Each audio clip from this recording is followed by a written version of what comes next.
Assalamualaikum warahmatullahi wabarakatuh.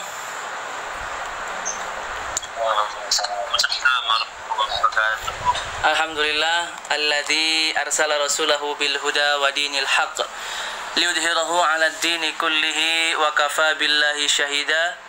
Asyhadu an la ilaha illallah wahdahu la syarikalah wa asyhadu anna Muhammadan 'abduhu wa rasuluhu la nabiyya wa la rasula ba'dah. Amma ba'du, yang saya hormati Bapak Istaqul Rahman sebagai narasumber kita yang pada ngabuburit sore kali ini. Yang saya ucapkan juga yang saya hormati kepada Bapak Ilham Mubin sebagai relawan daripada Komnas Perlindungan Perempuan dan Anak. Dan juga yang saya hormati Bapak Makhrus selaku narasumber juga kita pada ngabuburit sore kali ini, yang kita datangkan daripada Kementerian Pemberdayaan Perempuan. Alhamdulillah, bagaimana kabarnya Bapak-bapak sekalian? Alhamdulillah, baik. Alhamdulillah. Bagaimana Pak ya? Puasanya sudah semangat ya? Masih semangat dengan puasanya ya? Alhamdulillah. Baik Pak, untuk ngabuburit kita pada hari ini terkait dengan fenomena yang terjadi saat ini Pak sekalian. Jadi kami undang daripada Kementerian Perempuan Pemberdayaan, kemudian ada dari pakar hukum juga, dan juga dari relawan Komnas Pemberdayaan Perempuan. Saya sempat membaca berita Pak. Jadi dan di berita televisi juga disiarkan bahwasannya terkait dengan pandemi COVID-19 ini banyak dampak yang kemudian dari berbagai sektor itu terdampak Pak. Antara lainnya adalah dengan adanya pandemi, karena di mana di salah satu di pemerintahan kita itu kan menerapkan PSBB atau pembatasan sosial berskala besar, begitu ya Pak ya. Jadinya kegiatan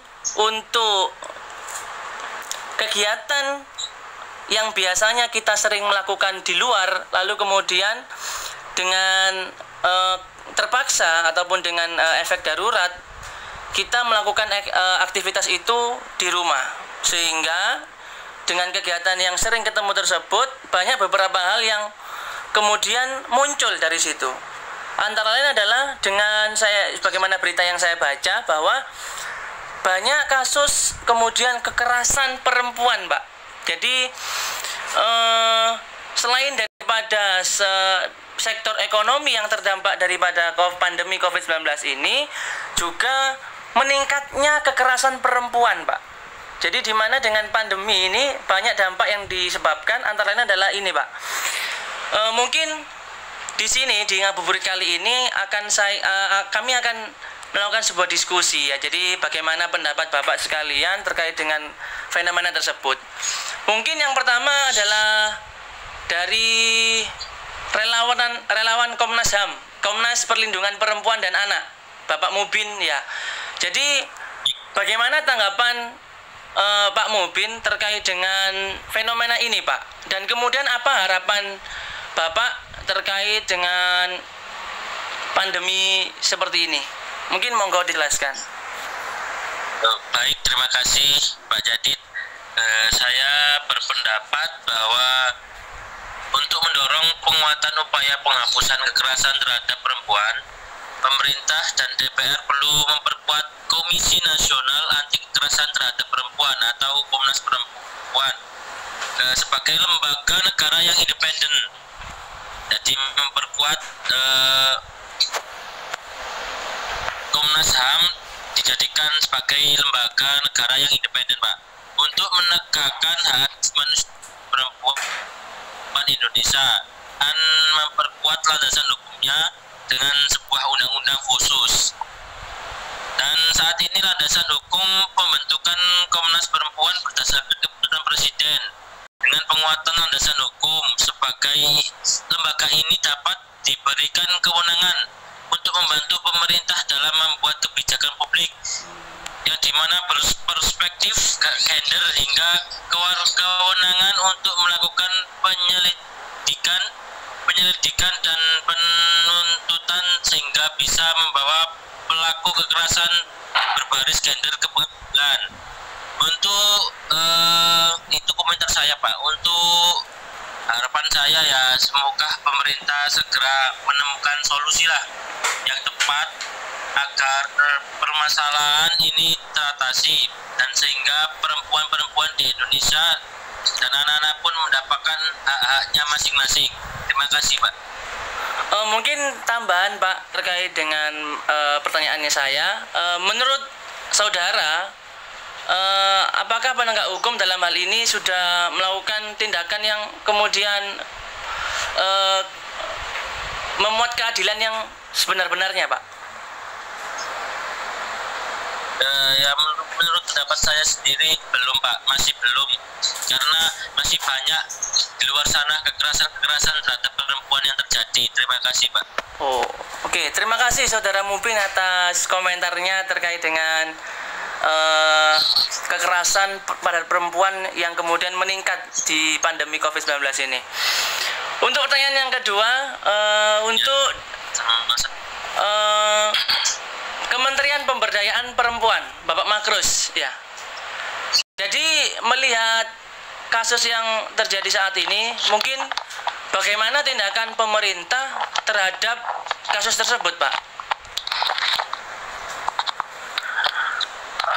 Assalamualaikum warahmatullahi wabarakatuh. Waalaikumsalam warahmatullahi wabarakatuh. Terima kasih atas waktunya. Untuk peningkatan dari tahun ke tahun kan ya, semakin meningkat laporan kasus tentang kekerasan terhadap perempuan. Saya setuju dengan dari pendapat Pak Mubin, bahwasannya Komnas Perempuan mencatat terdapat 16,5% dari tahun sebelumnya, terus meningkat sampai saat ini.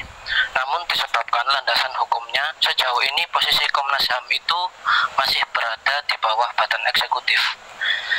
Ketimbang berdiri secara independen dan setara dengan badan eksekutif, legislatif dan yudikatif, posisi subordinat dari lembaga pemberdayaan perempuan menurut saya merupakan pangkal dari lemahnya upaya penghapusan segala bentuk diskriminasi dan kekerasan berbasis gender. Penguatan landasan hukum Komnas Perempuan akan menguatkan posisi komisi ini dalam beberapa aspek. Aspek yang pertama yaitu daya tawar lebih kuat dalam negosiasi perundang-undangan. Jadi status Komnas Perempuan saat ini masih lebih berkarakter gerakan sosial, bahkan kerap terlihat seperti organisasi non pemerintah, seakan-akan kayak tidak ikut pemerintah, hanya gerakan sosial pada umumnya. Sebenarnya itu tidak keliru, tetapi karakter ini cenderung membuat perempuan terpinggirkan dari proses pembuatan kebijakan publik. Dari pengamatan saya, Komnas Perempuan lebih jarang terlibat secara resmi dan intensif dalam konsultasi dengan DPR dibanding Komnas HAM, apalagi KPK. Dengan penguatan landasan hukum yang memberikan Komnas Perempuan posisi yang setara dan independen dengan badan eksekutif, legislatif, yudikatif, Komnas Perempuan akan memiliki daya tawar yang terlibat langsung dalam negosiasi perundang-undangan, jadi bisa menghapuskan diskriminasi pada perempuan tersebut. Untuk konteks saat ini, misalnya jika Komnas Perempuan memiliki posisi independen dan setara dengan badan pemerintahan lainnya, komisi ini bisa berbicara langsung dan mengawal pembahasan RUU tentang penghapusan kekerasan seksual di parlemen agar memastikan RUU tersebut berspektif gender. Untuk alasan yang kedua, memandu pembuatan kebijakan publik soal perempuan. Dengan posisinya yang lebih kuat, Komnas Perempuan bisa mendorong pembuatan dan pengawasan kebijakan publik lain yang berhubungan dengan perempuan, Misalnya, dalam bidang pencapaian tujuan pembangunan yang berkelanjutan, Komnas Perempuan bukan hanya dapat memantau rencana dan pelaksanaan dari target tersebut, tetapi juga bisa menjadikan keputusan hasil pemantauannya sebagai pedoman tindakan sekaligus cambuk bagi badan-badan pemerintah. Setiap rencana pemerintah wajib dikonsultasikan dengan Komnas Perempuan. Apalagi menurut PBB dan juga menurut catatan Komnas Perempuan untuk kasus di Indonesia, pencapaian program yang terdahulu dengan Millennium Development Goals menunjukkan kegagalannya sebagian disebabkan oleh lemahnya pengawasan. Untuk alasan yang ketiga, yaitu menyelidiki kasus kekerasan terhadap perempuan. Lembaga ini juga perlu diberi kewenangan yang menempatkan menjadi bagian dari sistem peradilan pidana. Untuk itu, penguatan landasan hukum Komnas Perempuan dalam bentuk undang-undang yang sebaiknya memberi mandat untuk melakukan penyelidikan seperti mandat yang dimiliki Komnas HAM.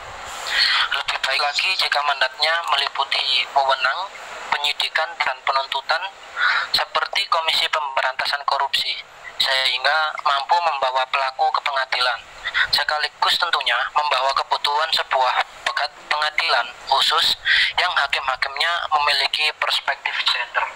Hal ini perlu dirumuskan secara lengkap dalam naskah undang-undang. Wewenang ini juga meliputi perlindungan saksi dan korban perempuan, termasuk reparasi bagi korban tanpa harus menunggu vonis hakim atas pelaku. Dilihat sejak pendiriannya, Komnas HAM sempat melibatkan diri dalam kerja-kerja penyelidikan. Komnas HAM atas peristiwa-peristiwa yang diduga merupakan pelanggaran HAM yang berat.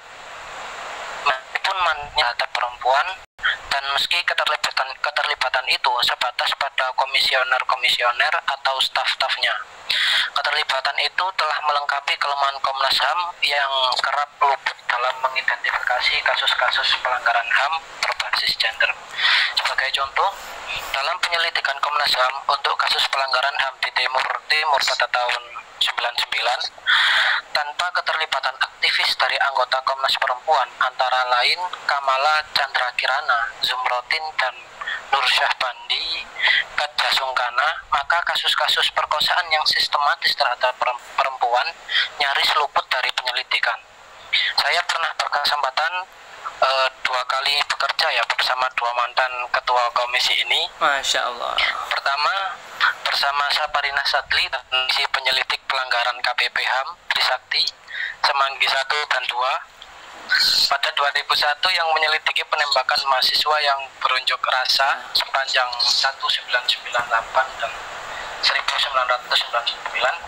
Selain mempengaruhi proses dan kualitas hasil pencarian fakta, keterlibatannya sebagai Ketua Komnas Perempuan memperlihatkan integritas moral yang tinggi, terutama ketika pihak-pihak tertentu mendiskreditkan KPP dengan menggalang massa dan adanya oknum elit TNI yang menolak panggilan penyelidikan.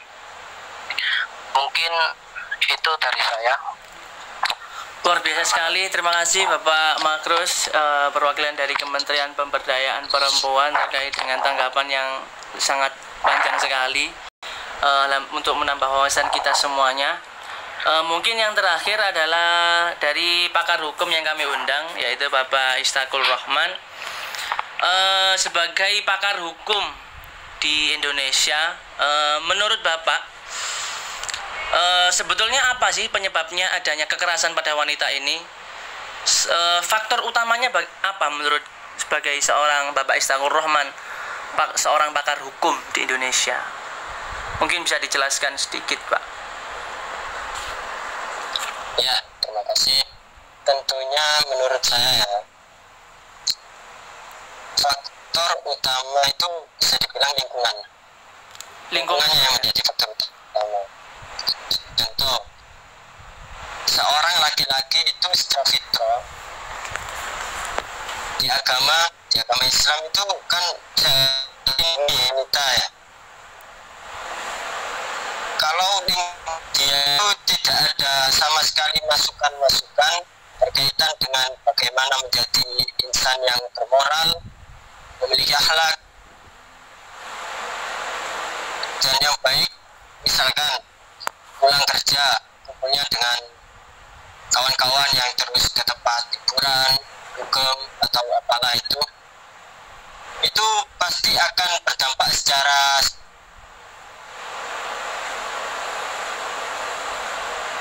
karena tidak ada kepiawaian dan pengetahuan bagaimana menjadi laki-laki yang bisa melindungi istrinya atau anaknya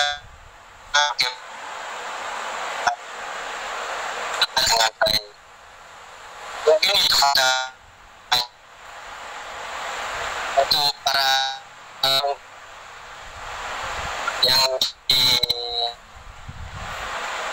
Mohon maaf Pak, kekerasan putus-putus tadi. wanita ini. Ya, Jadi faktor utamanya tadi apa? Lingkungan Pak ya? lingkungan Mas. Kenapa kok lingkungan menjadi faktor utama daripada kekerasan ini Pak?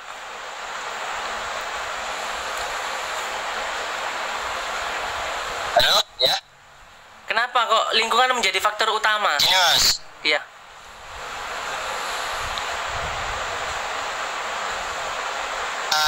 akhlak seseorang itu timbul atau tercermin dari lingkungannya Mas.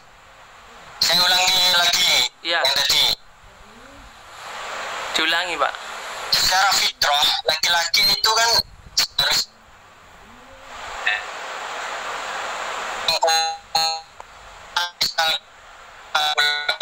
dan kumpul-kumpul dengan temannya yang sukanya ke tempat-tempat dugem dan lain-lain, itu pasti akan berdampak secara psikologi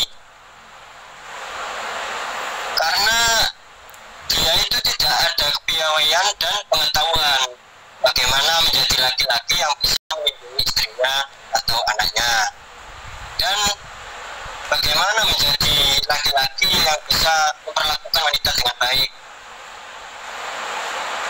Seperti itu Mas. Baik, terima kasih Bapak Istiqlal Rahman sebagai narasumber kita yang luar biasa sekali.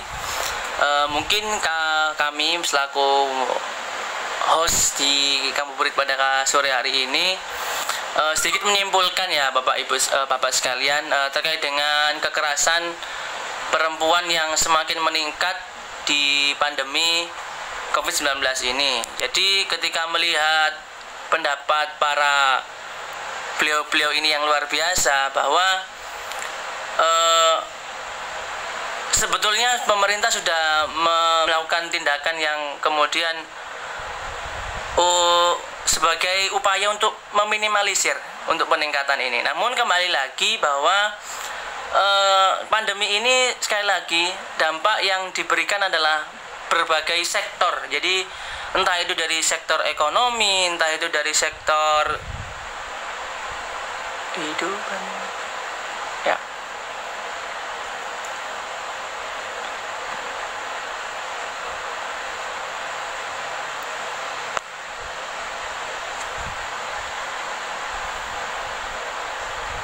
Connect.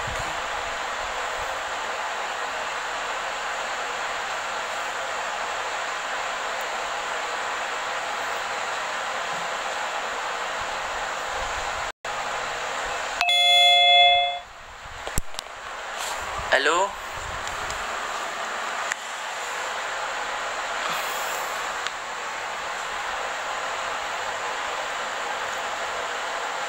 Mohon maaf atas koneksinya terputus ya. Mungkin demikian dari Ya Mas, Ngabuburit sore hari ini. Kami ucapkan terima kasih banyak kepada Bapak Istiqlal Rahman, Bapak Makhrus Mukafi, dan Bapak Ilham Mubin atas partisipasinya pada sore hari ini. Sekian Pak, terima kasih atas waktunya. Mohon maaf. Assalamualaikum warahmatullahi wabarakatuh.